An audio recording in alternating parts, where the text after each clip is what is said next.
Okay. Hi everyone. I'm John, and this is Lamya. I'm the resident physiotherapist here at Apple Creek Sports Medicine Center. So just to let you know, we are going to be recording this session, and it'll be up on our YouTube channel later today for you guys to check out. Okay. Very good. All right. I think it's time to get started. It's about 5 after now, so we'll get going. Thank you so much for joining us today and sharing your lunch with us. Hopefully you find some of the information useful and you're able to apply it in your everyday lives and complement your training that you're already doing. Yeah. So as you all know, during March Madness, a lot of our new patients got these little foam rollers, and we got a lot of questions in regards to what they are and how you can use them. So today, John's going to be our lovely model, and we'll show you a couple exercises that you can do with the foam roller. So before we start, the foam roller is basically a tool for some myofascial release, and basically you can use it to address some of your tight muscles and the surrounding fascia around it. They come in so many different sizes. A lot of you have probably seen the longer ones, and then we have the different ones with the different levels of firmness and the spikiness. But basically, through this whole cascade of between a muscle and nervous system, which we won't get into the specifics, with consistent use of the foam roller, it can lead to increased flexibility, range of motion, and it can even speed up your tissue recovery and regeneration. So we send you a PDF with a variety of exercises that can be done. There's a lot more out there, but we'll just demo a few of the most popular ones today. For those of you that are watching this at a later time, the PDF is available on our website, and I'll make sure that that's included in the show notes. Okay, perfect.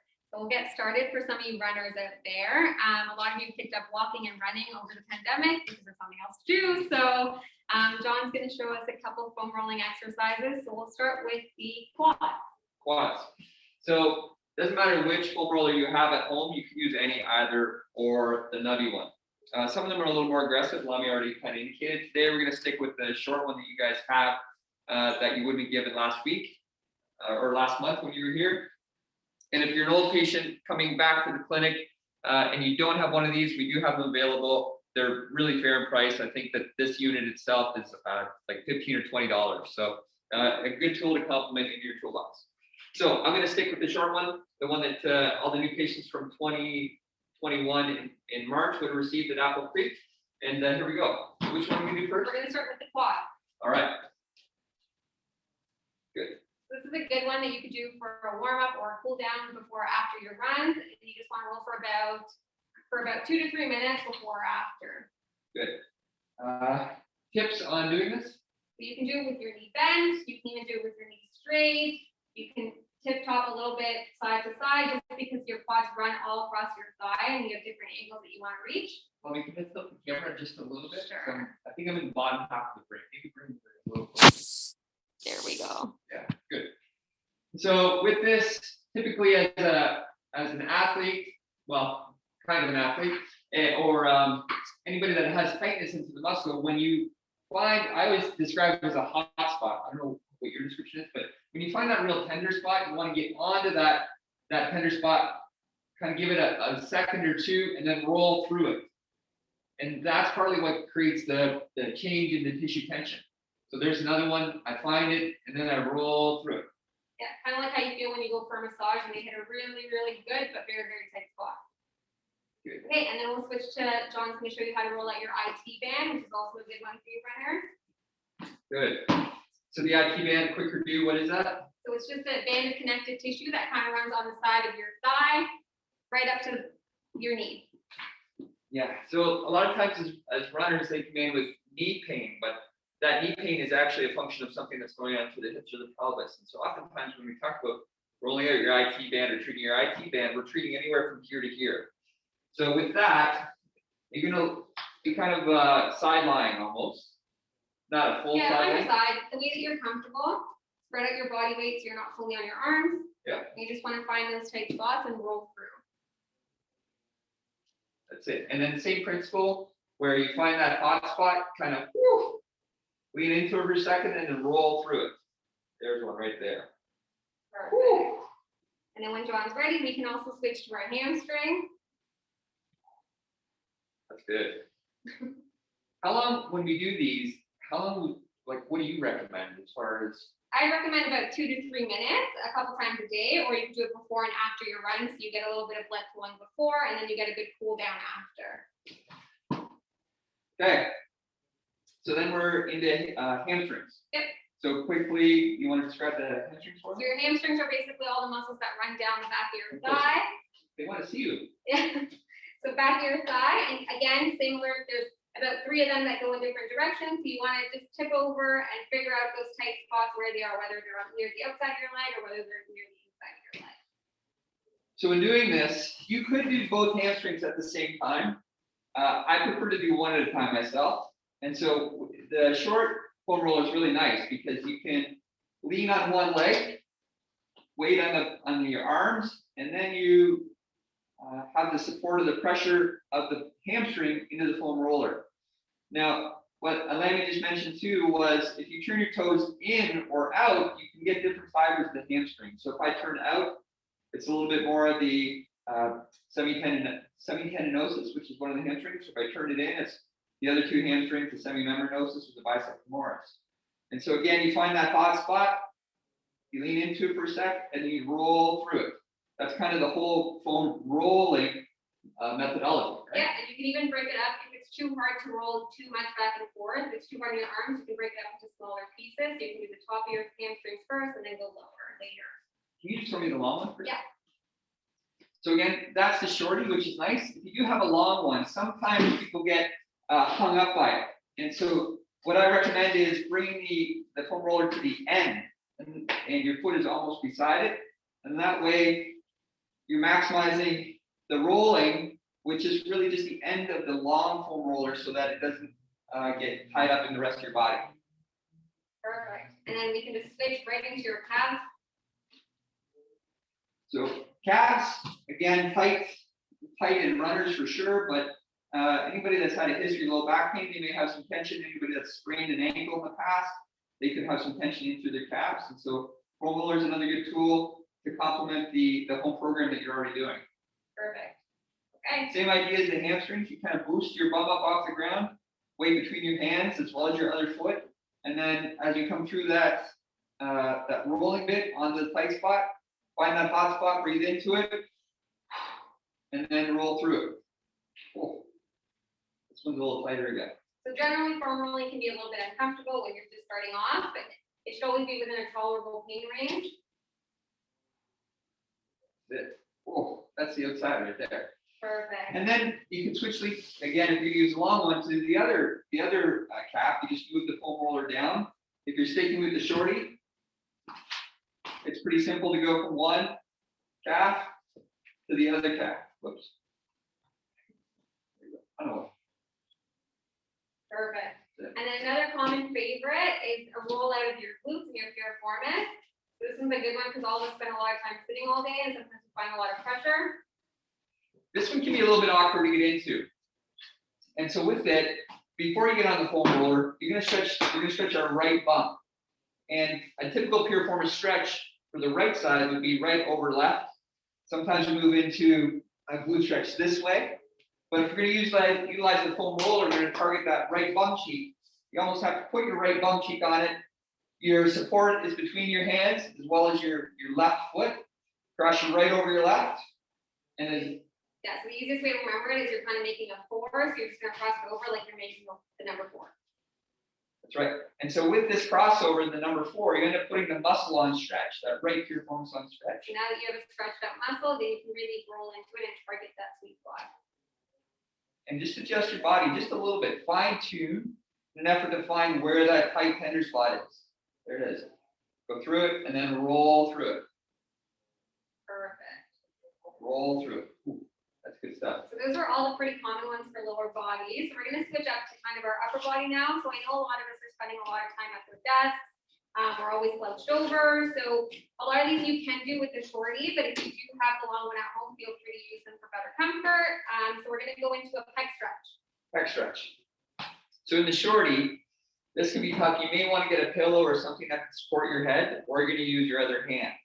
But for just a straight pec stretch, again, the muscles, the pec muscles, are the ones that are through the front of the shoulder, and oftentimes they get tight from too much sitting. If you move into this position, you lay kind of semi-lay, and then you just let your arms hang. And anytime you get your shoulders past that, anytime you get your arms past your body, that's enough to open up you in through the chest, and you'll start to stretch out those pec muscles. Exactly. And similar to any other muscle, there's different fibers that go through this muscle, so you can always change the angle of your arms to target different areas. Now with the shorty, this is where your neck could get a little tight just from holding your position for a long period of time. So you may want to get a pillow or some other supportive device. Now, if you have a long foam roller, this is really nice because you can just basically lay on it. And then it provides the support for your head.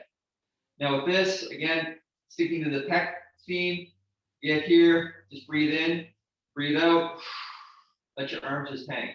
For this one, basic stretching principle applies. You can hold that for about 30 seconds, at least 30 seconds to a minute, and you can repeat that 3 to 5 times. And you can use the perfect break during your workday. If you want to split up your workday into 3, just hop onto this foam roller about 3 times a day. That's it. Perfect. And then from then, you can also switch to some T-spine work. So that's the stick your upper and mid back, which is often stiff among most of our patients. So if you wanted to show us how to do T-spine extension. T-spine extension, again, sticking with the long one. For straight extension, some mobilization, a bit closer, so we can see. It's just a straight mobilization. So with this one, you would use your hands, and we're not doing a sit-up, okay? But we are moving your mid back over the roller. You want to explain? Yeah, so basically you're finding little points in your T-spine, so upper mid back, and because we're in this slouch position most of our day, we want to really open it up and go into the opposite movement so that over time we're not losing our ability to extend through our T-spine. And fun fact, you actually can't get full shoulder range of motion without T-spine extension.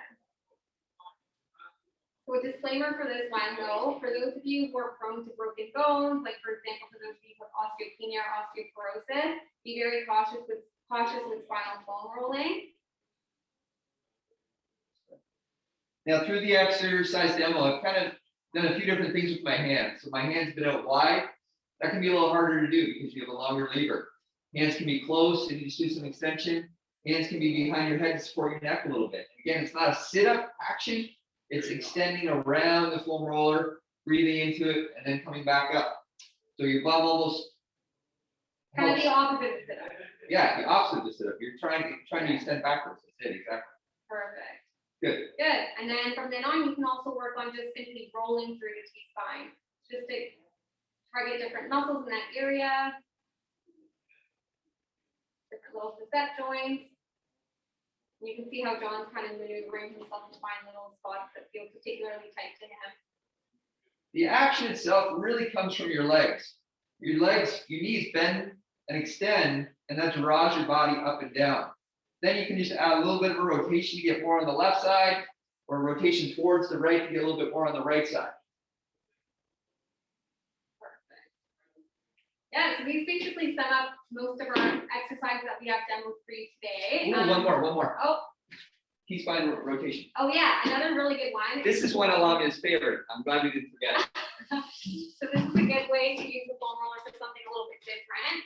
So a lot of us aren't able to rotate through our T-spine because of stiffness. So this is a good one to help us move through that upper back. So John's going to demo it for you now. So you're going to get into all fours. Perfect. And then you're just going to slide your opposite arms through like you're threading a needle. And you're just going to help the foam roller roll, and that's going to help your T-spine rotate. Perfect. What kind of pace should we do this at? You want to go nice and slow. You want to feel yourself really rotating through the entire movement. You can repeat it 10 times on one side, and then you switch over and try to do the other side as well. As I go through it, when I get towards the bottom, I like to get people to breathe to accentuate the stretches. And so as I get through the bottom of this and I lean into it, I just take a deep breath in, breathe out, and let my body relax, which helps exaggerate that mobilization just a little bit more. Stretches the T-spine, the thoracic spine, but also a lot of the muscles in through that thoracic spine, which are supporting structures. And then the same thing on the opposite side. So I'm on the left side of the foam roller, my left hand goes onto it, I thread the needle as Lamya already indicated, and then come all the way through and all the way up. Perfect. And this is a good one because most of us have the habit of moving through our neck or through our low back, and we often ignore our mid back. It's a good one just to help it keep mobilized. Yeah, perfect. So just a quick summary, and then we'll open the floor up to any questions that the participants may have. You can see if you got an updated email in the last few minutes to any of our new patients from the last month. In that, I indicated that there was a link to some just general foam rolling stretches that you can do. And there's a number of them here. There's 13 that we've included. There's a few more that we haven't. We're always happy to answer questions if you do have anything specific, but this can be found in the notes on the YouTube thread that I'm going to post later on. And so I'll just double check with the participants. If anybody needs anything, just drop me an email and I'm happy to get it over to you specifically. But these are just a good little hints or tips that you could use to accentuate the foam rolling that you might already be doing. Just print it off, put it beside your exercise tools, modalities, and you've got it for your library. Yeah, and as John mentioned, there's so many more out there. But as usual, if you have persistent aches, pains, tightness, feel free to book yourself a thorough assessment so we can get to the root cause of the problem and we can set up an individualized program specific to you. These are all great general exercises and general practices for you guys to be doing, but they can't be individualized to each person, right? That's right. Now we've got a question on the floor here from Tanya. Tanya wonders, how do we roll the inner thigh? So a great question. The groin muscles, there's a group of groin muscles that attach on the inner thigh and they really start at the hip and the pelvis. And so I'll do a quick demo now just to break that down. Yeah, right. So it's going to be similar to the way you do your outer thigh. You just change your positioning to target the inside. Right. So just make sure they can see. So the outer thigh or the quad muscle would be just with your knee bent. Now, if you want to go to the inner thigh, I rotate my pelvis and my hip, my groin is almost on the edge of the end of the foam roller. So here, same idea, you're on your elbows and your hands. The foam rolling leg is kind of bent a little bit. You can do it straight, but that creates too much tension. So I bend mine a little bit and then roll back and forth, again, using my upper body, driving my lower body up and down. Yeah, and as you can see, John's helping himself. He's using his opposite foot as well to push, and he's also using his elbows. And same principles, same ideas apply. You can rotate just a little bit to really kind of find that tender hot spot.